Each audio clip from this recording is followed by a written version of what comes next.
বন্ধুরা, এই যে বাতাবি মাখা করছি, বাতাবি ছাড়ানো হয়ে গেছে। আপনারা সবাই আসুন।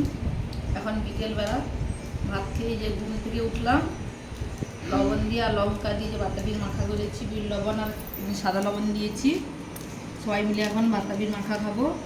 আপনাদের কার কার ভালো লাগে চলে আসুন আমাদের বাড়িতে বাতাবি খাওয়ার জন্য। এটা এক্ষুনি খাবো। এটা এই বৃষ্টির সময় মানে এত মিষ্টি পাকা বাতাবি। এটা আমার শ্বশুর বাড়ির বাগানের গাছের বাতাবি আর কি। এটা যেন এক্ষুনি মাখা করে আমি খাবো। প্রচুর মিষ্টি। এটা মানে লবণ লঙ্কা কিছু না দিলেও ভালো লাগে। আর এটা বাবার বাড়ির বাগানের পেয়ারা। সব পেয়ারা মাখা পরে করবো, আগে বাতাবিটা খাচ্ছি।